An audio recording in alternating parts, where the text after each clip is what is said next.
Class 3 subject computer lesson 1 utility software उपयोगिता software. जैसा कि हमने अध्ययन किया है, सॉफ्टवेयर वह प्रोग्राम है जो कंप्यूटर पर चलता है। यह एक निर्देश है जो कंप्यूटर को बताता है कि उसे क्या करना है। सॉफ्टवेयर कंप्यूटर सिस्टम के संचालन से जुड़े प्रोग्रामों, प्रक्रियाओं और दिनचर्या का संपूर्ण सेट है। एक कंप्यूटर को वास्तव में दो भागों में विभाजित किया जा सकता है। पहला भाग, कंप्यूटर हार्डवेयर, कंप्यूटर के सभी भौतिक कार्य करता है।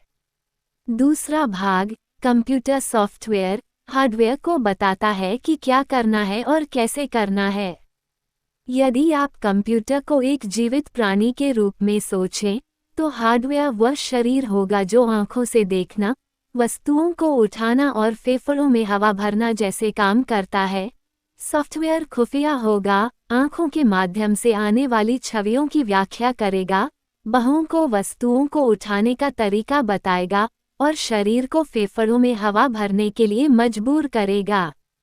सॉफ्टवेयर को कंप्यूटर का परिवर्तनशील भाग और हार्डवेयर को अपरिवर्तनीय भाग माना जा सकता है। सॉफ्टवेयर को अक्सर एप्लीकेशन सॉफ्टवेयर, ऐसे प्रोग्राम जिनमें उपयोगकर्ता सीधे तौर पर रुचि रखते हैं, और सिस्टम सॉफ्टवेयर जिसमें ऑपरेटिंग सिस्टम और एप्लीकेशन सॉफ्टवेयर का समर्थन करने वाला कोई भी प्रोग्राम शामिल होता है, में विभाजित किया जाता है। मिडलवेयर शब्द का उपयोग कभी कभी उस प्रोग्रामिंग का वर्णन करने के लिए किया जाता है जो एप्लीकेशन और सिस्टम सॉफ्टवेयर के बीच या दो अलग अलग प्रकार के एप्लीकेशन सॉफ्टवेयर के बीच मध्यस्थता करता है। उदाहरण के लिए, किसी ऐसे कंप्यूटर में किसी एप्लीकेशन से दूरस्थ कार्य अनुरोध भेजना जिसमें एक एप्लीकेशन के लिए एक प्रकार का ऑपरेटिंग सिस्टम होता है। भिन्न ऑपरेटिंग सिस्टम वाले कंप्यूटर में सॉफ्टवेयर की एक अतिरिक्त और वर्गीकृत करने में कठिन श्रेणी उपयोगिता है, जो सीमित क्षमता वाला एक छोटा उपयोगी प्रोग्राम है। कुछ उपयोगिताएं ऑपरेटिंग सिस्टम के साथ आती हैं। अनुप्रयोगों की तरह, उपयोगिताएं अलग से इंस्टॉल करने योग्य होती हैं और बाकी ऑपरेटिंग सिस्टम से स्वतंत्र रूप से उपयोग करने में सक्षम होती हैं।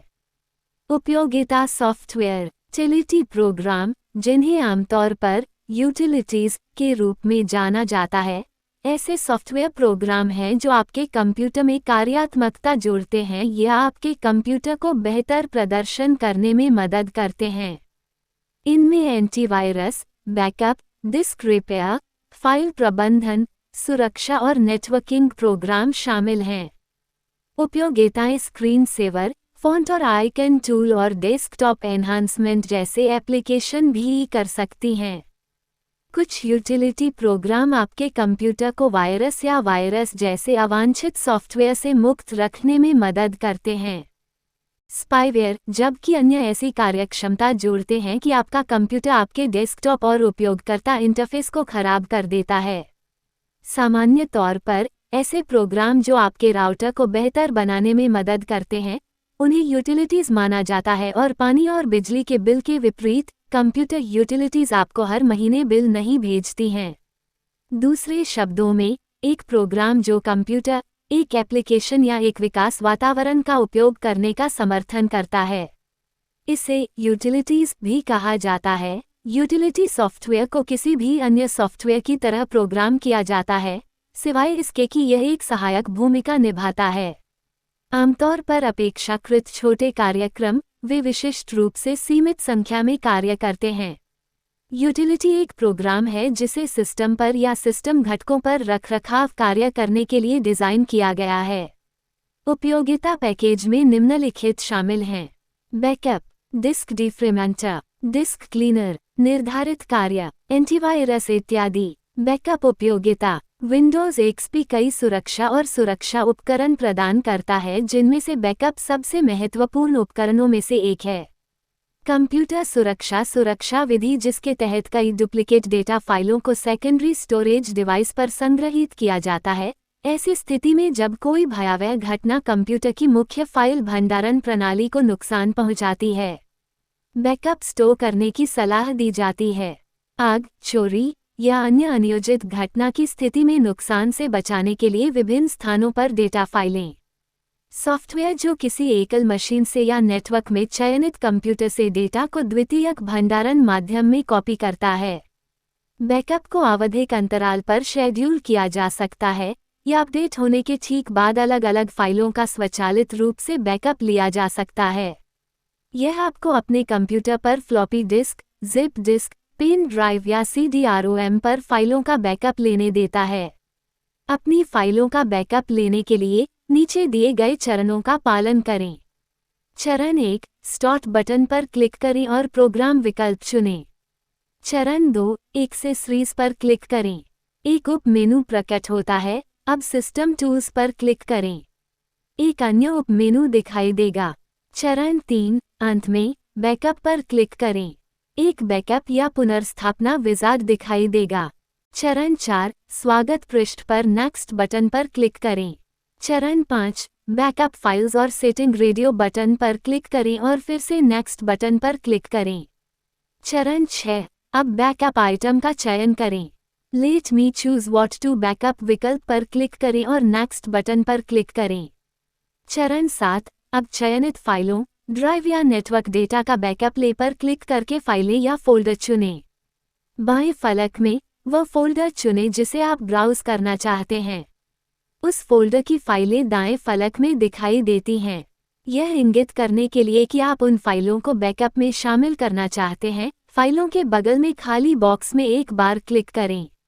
रद्द करना। टेप 8, जहां आप बैकअप सहेजना चाहते हैं वहां ब्राउज बटन पर क्लिक करें। अगला बटन क्लिक करें। टेप 9, बैकअप विजार्ड को पूरा करने से आपको आपके द्वारा की गई सभी सेटिंग्स का दूसरा रूप मिलता है। यदि आप सेटिंग बदलना चाहते हैं तो आप पीछे जाने के लिए बैक बटन का उपयोग कर सकते हैं। सुनिश्चित करें कि आपका backup media floppy disk, pen drive आदि उपयुक्त ड्राइव में डाला गया है। चरण 10, आप बैकअप प्रगति विंडो पर अपनी बैकअप प्रगति देख सकते हैं। चरण 11, विस्तृत रिपोर्ट देखने के लिए रिपोर्ट पर क्लिक करें। इसे पढ़ने के बाद क्लोज बटन पर क्लिक करें। अपनी हार्ड डिस्क को डिफ्रेगमेंट करना आपके कंप्यूटर के प्रदर्शन को बढ़ावा देने का एक शानदार तरीका है। हालांकि डिफ्रेगमेंट शब्द थोड़ा अपघर्षक लगता है, वास्तव में यह एक सरल और सहायक प्रक्रिया है। आखिरकार एक डिफ्रेगमेंटेड हार्ड डिस्क एक खुश हार्ड डिस्क है। अपनी हार्ड डिस्क से फाइलें जोड़ना और हटाना एक सामान्य कार्य है। दुर्भाग्य से ये प्रक्रिया हमेशा बहुत कुशलता से नहीं की जाती है। उदाहरण के लिए, जब आप छोटी फाइलों का एक समूह हटाते हैं और एक नई बड़ी फाइल जोड़ते हैं, तो फाइल हार्ड डिस्क पर कई खंडों में टूट सकती है। कंप्यूटर अभी भी नई जोड़ी गई फाइल को एकल वैध फाइल के रूप में पढ़ेगा, लेकिन ड्राइव को इसे पढ़ने के लिए डिस्क के कई हिस्सों को स्कैन करना होगा। चूंकि हार्ड डिस्क खोज समय कंप्यूटर के प्रदर्शन में सबसे महत्वपूर्ण बाधाओं में से एक है, यह आपके कंप्यूटर की गति को काफी कम कर सकता है। यदि आपकी हार्ड डिस्क पर ढेर सारी खंडित फाइलें हैं, तो आप अपने कंप्यूटर से अतिरिक्त पीसने, स्पटरिंग और अन्य अजीब शोर सुन सकते हैं। आपकी तुलना में आपके कंप्यूटर को खंडित फाइलें पसंद नहीं हैं। यही कारण है कि अपनी हार्ड डिस्क को डिफ्रेगमेंट करना एक अच्छा विचार है। जब आपको अतिरिक्त पीसने की आवाज़ें सुनाई देने लगती हैं या आपका कंप्यूटर फाइलों को पहले की तरह तेज़ी से नहीं खोलता है, तो ये डिफ्रेगमेंट करने का समय है। विंडोज़ के साथ आप अपनी हार्ड डिस्क को डिफ्रेगमेंट करने के लिए पहले से स्थापित इंटेल डिफ्रेगमेंट प्रोग्राम का उपयोग कर सकते हैं। आप अपनी हार्ड डिस्क को अधिक कुशलता से और अधिक विकल्पों के साथ डिफ्रेगमेंट करने के लिए नॉर्टन यूटिलिटीज जैसे व्यावसायिक सॉफ्टवेयर प्रोग्राम का भी उपयोग कर सकते हैं। यदि आप प्रतिदिन अपने कंप्यूटर का उपयोग करते हैं, तो महीने में एक बार अपनी हार्ड ड्राइव को डिफ्रेगमेंट करने से फ्रैगमेंट फाइल्स को दूर रखना चाहिए। अपनी ड्राइव को डिफ्रेगमेंट करने के लिए निम्नलिखित चरणों का पालन करें। चरण 1, स्टार्ट बटन पर क्लिक करें और प्रोग्राम चुनें। चरण 2, एक्सेसरीज का चयन करें और सिस्टम टूल्स पर क्लिक करें और डिस्क डिफ्रेगमेंटर का चयन करें। चरण 3, एक डिस्क डिफ्रेगमेंटर विंडो दिखाई देगी। इसमें आपके कंप्यूटर की सभी हार्ड डिस्क ड्राइव की सूची शामिल है। चरण 4, उस ड्राइव का चयन करें जिसे आप डिफ्रेगमेंट करना चाहते हैं। चरण 5, उस पर मात्रा विखंडन के लिए चयनित ड्राइव का विश्लेषण करने के लिए डिस्क डिफ्रेगमेंटर के लिए विश्लेषण बटन पर क्लिक करें। इस प्रक्रिया में कुछ मिनट लग सकते हैं और प्रतीक्षा करते समय ये प्रक्रिया आपके लिए ग्राफिक रूप से दर्शाई जाती है। चरण 6, जब विश्लेषण समाप्त हो जाता है तो एक संवाद बॉक्स प्रकट होता है जिसमें पूछा जाता है कि क्या आप रिपोर्ट देखना चाहते हैं। चरण 7, विश्लेषण द्वारा खोजी गई खंडित फाइल की रिपोर्ट देखने के लिए रिपोर्ट देखें बटन पर क्लिक करें। विश्लेषण और रिपोर्ट से पता चलता है कि आपकी ड्राइव को डिफ्रेगमेंटर होने की आवश्यकता है या नहीं। चरण 8, डिफ्रेगमेंट प्रक्रिया शुरू करने के लिए डिफ्रेगमेंट बटन पर क्लिक करें। चरण 9, डिस्क डिफ्रेगमेंटर से प्रक्रिया पूरी करने के बाद कंप्लीशन बॉक्स दिखाई देगा। यह आपको घटती रिपोर्ट देखने के लिए प्रेरित करता है। चरण 10, रिपोर्ट देखें पर क्लिक करें। एक डिफ्रेगमेंटेशन रिपोर्ट बॉक्स दिखाई देगा। डिस्क क्लीनर पीसी को सुचारू रूप से चलाने के लिए नियमित रखरखाव महत्वपूर्ण है। कई उपयोगकर्ता रखरखाव कार्यों से कतराते हैं, ये सोचकर कि यह एक लंबा खींचा हुआ मैनुअल मामला है, लेकिन डिस्क क्लीनअप उपयोगिता आसानी से यह निर्धारित कर सकती है कि हार्ड ड्राइव पर कौन सी फाइलों की अब आवश्यकता नहीं है और उन फाइलों को हटा दें। संभावित रूप से महत्वपूर्ण मात्रा में हार्ड ड्राइव स्थान खाली करने के अलावा नियमित आधार पर डिस्क क्लीनअप का उपयोग करने से सिस्टम के प्रदर्शन में काफ़ी सुधार हो सकता है। पुरानी फाइलों को हाथ से ढूंढने और हटाने से यह आसान है। हार्ड ड्राइव पर फाइलों को पुनर्व्यवस्थित करने के लिए नियमित डिफ्रेगमेंटेशन के साथ डिस्क क्लीनअप आपके कंप्यूटर की प्रतिक्रिया समय को बढ़ाने में मदद करता है। यह अनावश्यक फाइलों को हटा देता है, जैसे अस्थायी इंटरनेट फाइलें, रिसाइकल बिन में फाइलें और विंडोज़ अस्थायी फाइलें, जैसे त्रुटि रिपोर्ट। चरण 1, स्टार्ट बटन पर क्लिक करें और प्रोग्राम विकल्प चुनें। एक उप मेनू दिखाई देगा। चरण 2, सहायक उपकरण पर क्लिक करें। एक अन्य उप मेनू दिखाई देगा।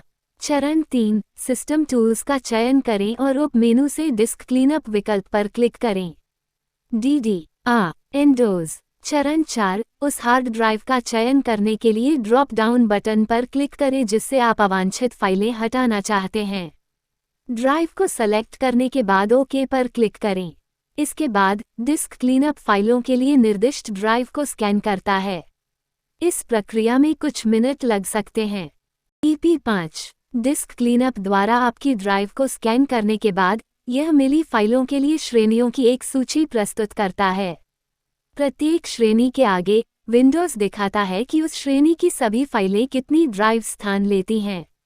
आप श्रेणियों के आगे वाले चेक बॉक्स पर क्लिक करके उन्हें हटाने के लिए चिन्हित कर सकते हैं। इकाई 6, जब आपने उन फाइलों के लिए सभी श्रेणियां चुन ली जिन्हें आप हटाना चाहते हैं, तो आगे बढ़ने के लिए ओके बटन पर क्लिक करें। विंडोज़ पूछती है, क्या आप वाकई ये क्रियाएं करना चाहते हैं? आप चाहें तो हाँ बटन पर क्लिक करें। निर्धारित कार्य, डिस्क की सफाई। डिस्क क्लीनअप उपयोगिता आपकी मशीन पर अनावश्यक फाइलों को साफ कर रही है। सफाई अभियान सी स्माइली फेस। शेड्यूल्ड कार्य कुछ प्रोग्रामों को स्वचालित रूप से चलने देता है। ये डिस्क क्लीनअप या डिस्क डिफ्रेगमेंटर जैसे प्रोग्रामों के साथ उपयोगी है। उदाहरण के लिए, यदि आप डिस्क क्लीनअप को अपनी कार्रवाई करने के लिए प्रत्येक निर्दिष्ट दिन पर स्वचालित रूप से चलाने के लिए शेड्यूल करना चाहते हैं। ई-टास्क शेड्यूलर सेवा कार्यों को प्रबंधित करके काम करती है, कार्य क्रिया या कार्रवाई को संदर्भित करता है। ट्रिगर ओं के जवाब में किसी कार्य को क्रियाओं के एक समूह को जोड़कर परिभाषित किया जाता है, जो कर सकता है। किसी एप्लीकेशन को लॉन्च करना या ट्रिगर्स के सेट पर कुछ कस्टम परिभाषित कार्रवाई करना। 11, जो या तो समय आधारित हो सकता है या थीटा थाल को परिभाषित कर सकता है कि कार्य कैसे होंगे और विशेष फोल्डर में किए जाएंगे यदि कार्य को जॉब टाइल्स में क्रमबद्ध किया जाता है और टास्क फॉर्ट नामक विशेष फोल्डर में संग्रहीत किया जाता है। टास्क इन उपनिर्देशिकाएं, प्रोग्रामिंग फोल्डर इंटरफेस या टास्क फोल्डर स्क्रिप्टिंग ऑब्जेक्ट और रेजिस टास्क इंटरफेस या पंजीकृत टास्क ऑब्जेक्ट का उपयोग करके व्यक्तिगत कार्यों को हल करती है। शेड्यूल किए गए कार्य का उपयोग या समायोजन करने के लिए नीचे दिए गए चरणों का पालन करें। चरण 1, स्टार्ट बटन पर क्लिक करें और प्रोग्राम विकल्प चुनें। चरण 2, एक्सेसरीज पर क्लिक करें। एक उप मेनू प्रकट होता है। चरण 3, सिस्टम टूल्स पर क्लिक करें और शेड्यूल किए गए कार्य चुनें। चरण 4, शेड्यूल की गई कार्य प्रक्रिया शुरू करने के लिए शेड्यूल किए गए कार्य जोड़ें आइकन पर डबल क्लिक करें। चरण 5, पहले स्वागत पृष्ठ में नेक्स्ट पर क्लिक करें। चरण 6, कार्यक्रमों की सूची से वो कार्यक्रम चुनें जिसे आप शेड्यूल करना चाहते हैं। यदि सूची में अपेक्षित प्रोग्राम नहीं मिलता है तो ब्राउज बटन पर क्लिक करें। चरण 7, आगे जाने के लिए नेक्स्ट पर क्लिक करें। चरण 8, आप टेक्स्ट बॉक्स में नया नाम टाइप करके कार्य का डिफ़ॉल्ट नाम बदल सकते हैं। उस विकल्प को सक्षम करके चुनें कि आप कार्य कब करना चाहते हैं। अगला बटन क्लिक करें। समय और दिनांक चुनें और फिर अगला क्लिक करें।